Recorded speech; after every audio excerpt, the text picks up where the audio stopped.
ថ្ង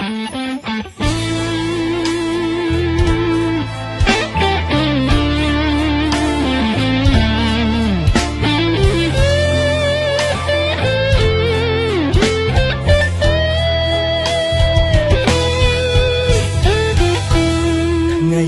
នេះសង្សារខ្ញុំការនឹងគេ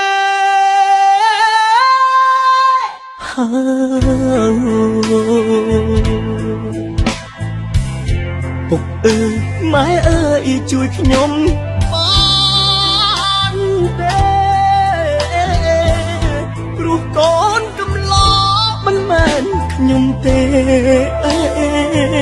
គឺជារូបគេអ្នកមានទ្រព្យស្ដុកស្ដំបងមានចិត្តស្មងបានត្រឹមធ្វើសសា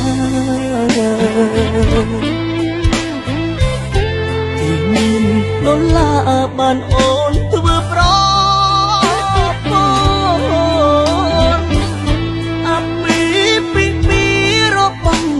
ស្ងួនបងត្រូវខួតឈាមក្នុងរូងខាងថ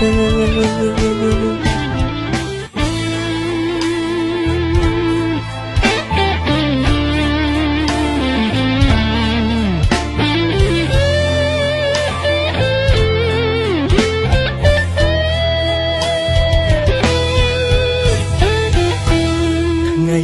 នេះសង្សារខ្ញុំការនឹងគេ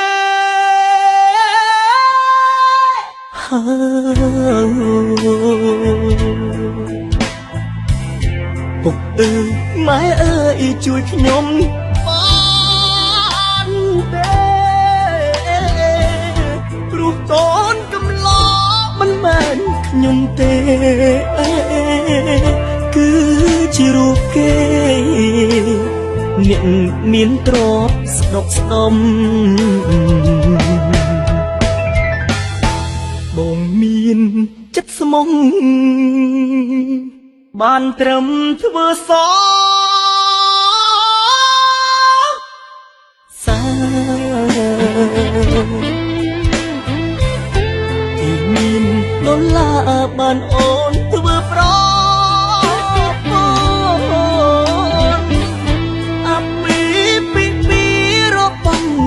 ស្ងួនបងត្រូវខួតឈា